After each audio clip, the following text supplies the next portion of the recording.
welcome. You're watching Race to Power with me, Ananya Datta. Coming up in this broadcast. In the United States, Donald Trump's hush money trial has resumed. While the case is in the last leg, the focus will soon shift to the big debate between former president and incumbent Joe Biden. Date is set 27th of June. Now, Europe is witnessing a sharp right turn. Months after election results, Netherlands is now seeing the most right-wing government in decades. What does this mean for EU's parliamentary elections slated for next month?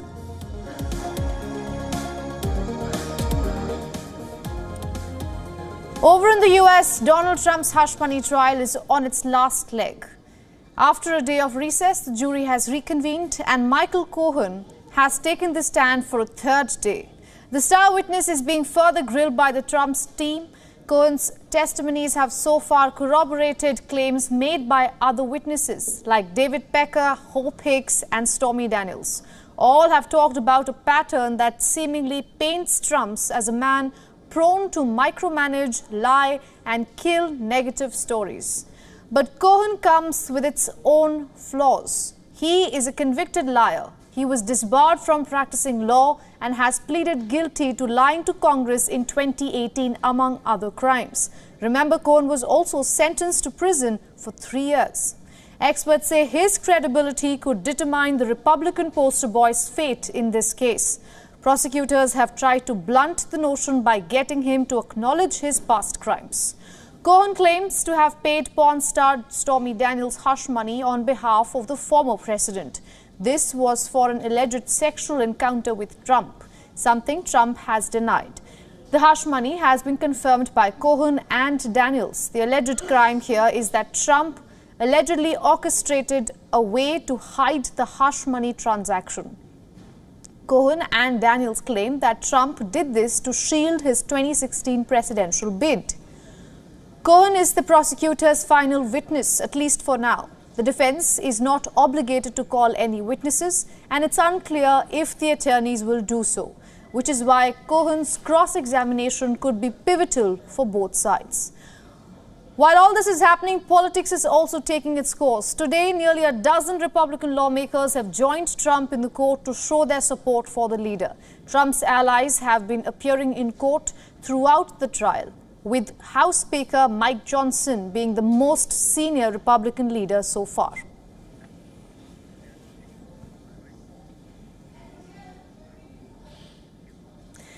Shifting focus now, Dutch nationalist Geert Wilders has reached a deal to form what is said to be the most right-wing government in the Netherlands in decades. The move comes almost 6 months after a major election victory.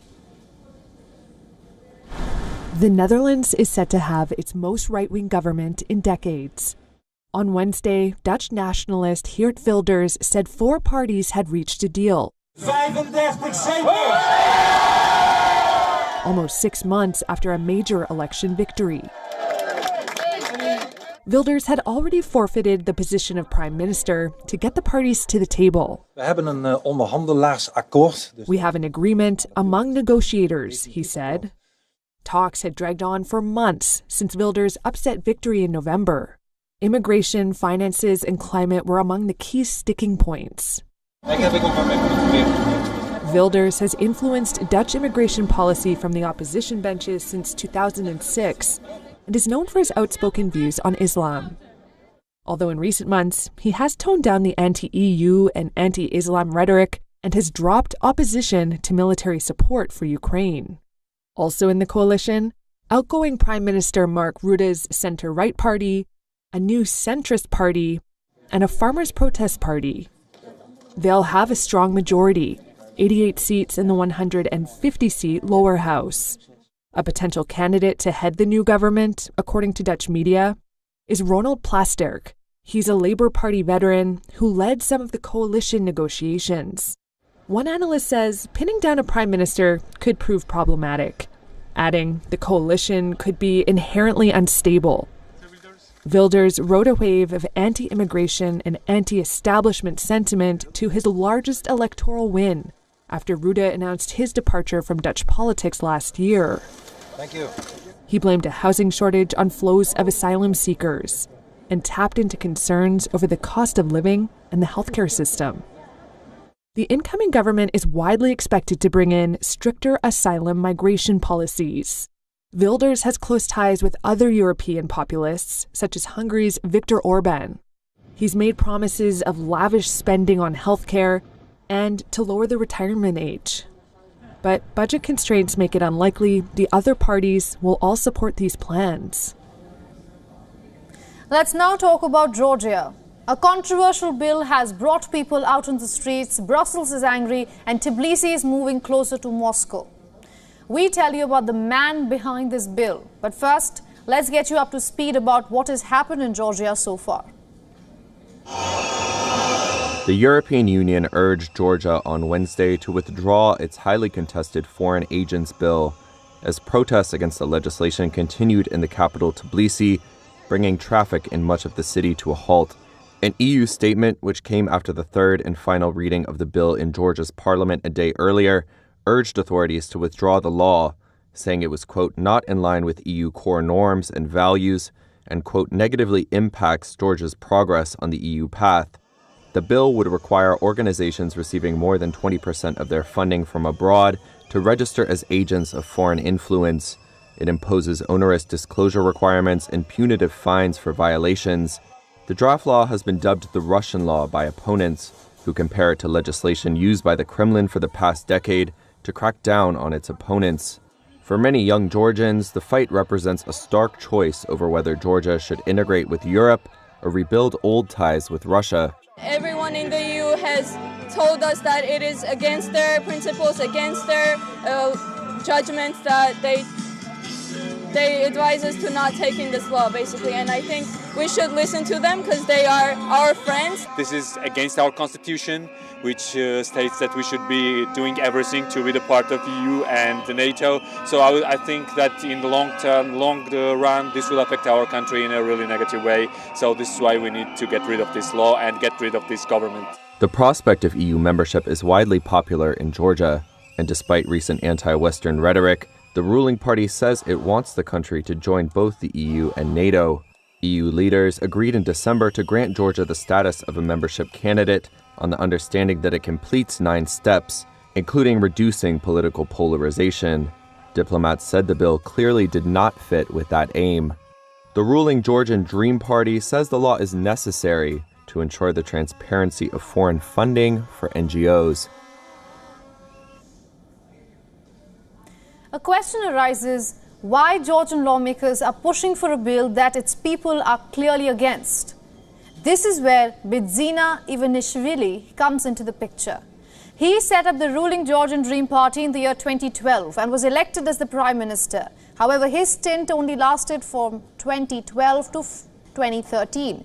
Before and after that, he has been a businessman with a lot of his dealings in Russia. He has made a fortune of $5 billion so far. That is equivalent to 1/3 of Georgia's GDP. He has maintained his political influence, but from the backstage. Just last month, he made a speech at a pro-government rally where he slammed the West and called Georgia a victim of global party of war. The foreign agent bill has been called a Kremlin-inspired tool. And Ivanishvili's push for the bill has come under the lens. With elections this October in Georgia, the bill could become a bone of contention among the voters and make re-election for the Dream Party an uphill task.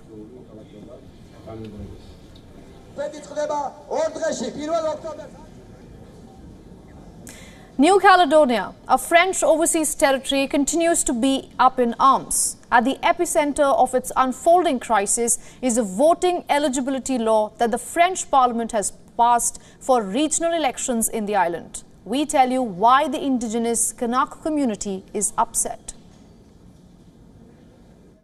France declared a state of emergency in its overseas territory, New Caledonia, on Wednesday.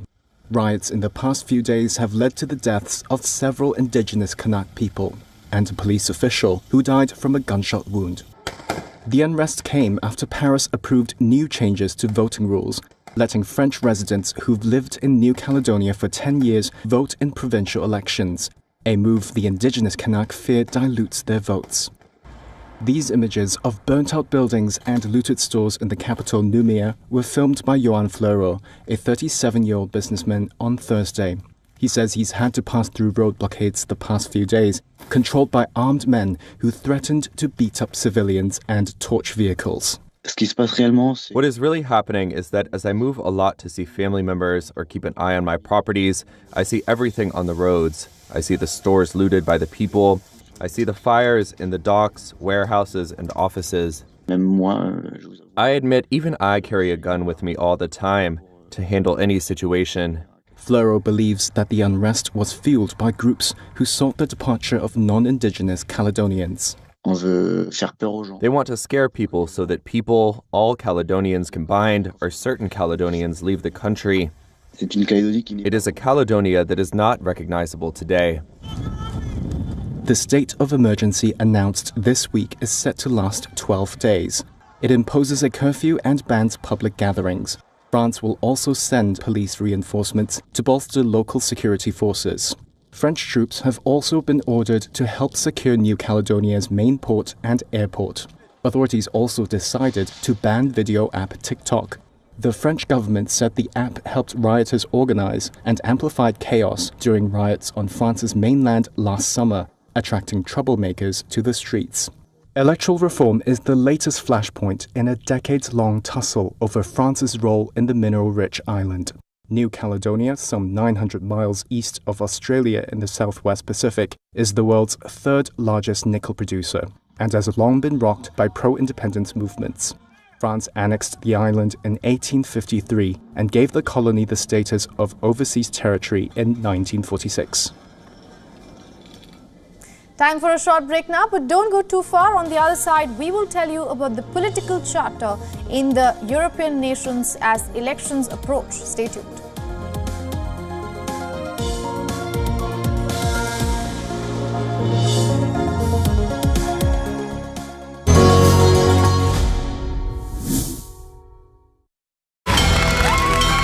From the bustling trading floors of Wall Street to the vibrant exchanges of Asian stock markets, WION breaks it down for you to make sense of what's happening, as we reveal the key factors behind events, strategic battles, and the game-changing business decisions that shape the world. We bring you all of this and more on World Business Watch.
Welcome back. You're watching Race to Power. With a wave of Tory MPs submitting letters of no confidence against Prime Minister Rishi Sunak, he may face a leadership contest in the United Kingdom. Just last month, Sunak feared to be ousted over the overwhelming Conservative gains in the country's local and mayoral polls. Now, a Tory MP has revealed that a significant number of party lawmakers have formally called for Sunak's exit from the office. Though the motion has not been set rolling by the Tory party as a whole, individual MPs can trigger a contest. As of now, only 2 Tories have made the submission of their no-confidence public.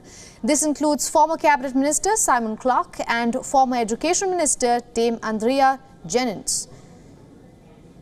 Clarke claims that the goal of 52 letters of discontent in Sunak's leadership, which was being eyed at in March this year, have been reached. The local elections, where the Conservative Party lost about half of all seats that were aiming for, has made matters worse for Sunak. Prime Minister Rishi Sunak's speech post the elections triggered an angry response from the Tories. The MPs accused Sunak of addressing matters of artificial intelligence for securing UK's future, ignoring the quote-unquote bread and butter matters of the country. Though the total number of letters has been kept reserved, they were submitted to the Conservative MP Graham Brady, who was also the chairperson of the 1922 Committee of Backbenchers. The committee's work includes receiving no-confidence letters. As the total number of letters is only known to Graham Brady, he is expected to warn Prime Minister Rishi Sunak if the no-confidence starts to near the 52 mark. However, as per experts, no confidence against Sunak may not lead him out of office because most Tory MPs are against the change of leadership with elections closing in the United Kingdom. Furthermore, though nobody is said to challenge his leadership yet, the main contenders are expected to step up if Sunak accidentally lands in a contest. These include Penny Mordaunt, Kemi Badenoch, Robert Jenrick and Preeti Patel.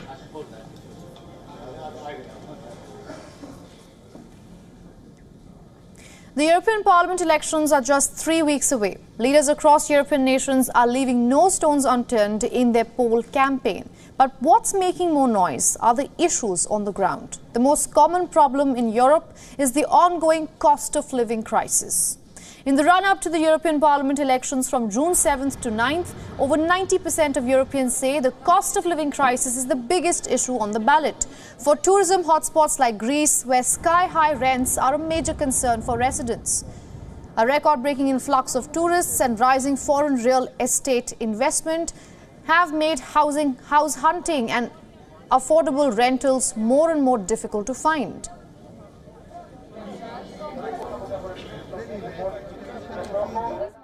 When you are forced to give more than half of your salary for rent, common charges, utilities, you understand that what's left to live on is meager. So many times we are forced either to share apartments or to live in a house which is much smaller that does not meet our needs. In my neighborhood, I have 2 Airbnbs in my building. There are 3 apartment buildings on my block that are almost completely filled with Airbnbs. As a result, many people can't find a place to rent, and the character of the neighborhood is rapidly changing. Everything is done to prioritize the tourists. On the other hand, for countries like Romania, tourism or not, inflation remains a key concern for locals. Romanians scrambled under an inflation rate of 10% last year, one of the highest in all of Europe. Price rise has decreased the purchasing power of locals, thus ensuring lesser money to take home in their pockets.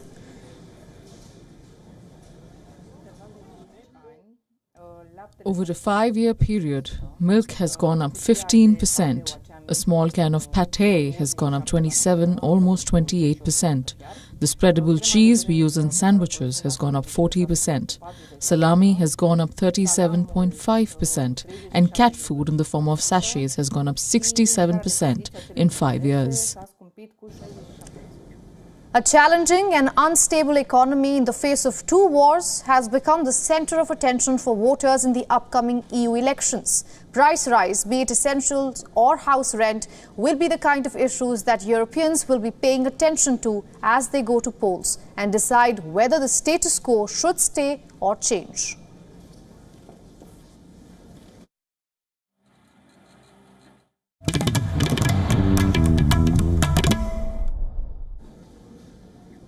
Shifting focus to India now, elections were held in the southern state of Andhra Pradesh on May 13th. The state has been electing 175 legislators and 25 members of parliament simultaneously since the year 1999. Once the dominant state down south, Andhra Pradesh was split in 2014 to create Telangana. Now that split continues to reverberate through the state's political economy till date. Our next report telling you more. Once upon a time, Andhra Pradesh towered over other southern states, thanks to its varied geography, strong demography and robust economy. The southern state was on its way to economic glory. But then, everything changed in 2014. The separation of the Telangana region dealt a body blow to its ambitions. Overnight, it lost its financial cash cow Hyderabad to Telangana, and with that, a large chunk of its tech-driven revenue. Andhra Pradesh continues to highlight alleged economic injustice due to the 2014 split. The local administration blames the separation of Hyderabad for the low services sector contribution. Without Hyderabad, the state has become largely rural in demography and agrarian in nature. All this, the state government argues, has negatively impacted the per capita income of Andhra Pradesh. Its overall economy too is now smaller than that of Tamil Nadu and Karnataka.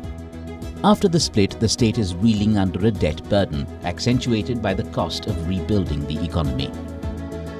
But every ending is also the start of a new beginning. Andhra Pradesh has beaten all odds to emerge as a growth engine in the last few years.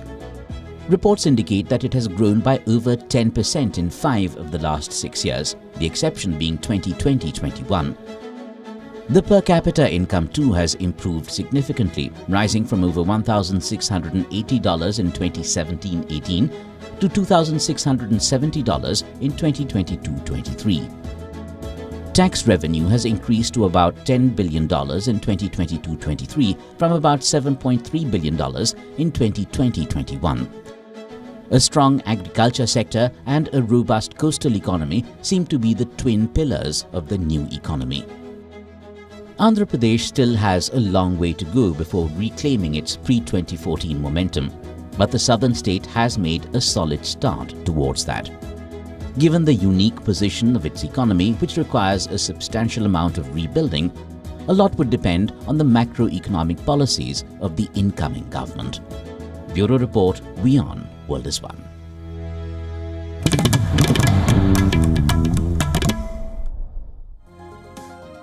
With that, we are wrapping up this session of Race to Power. Thanks for watching with me, Ananya Datta.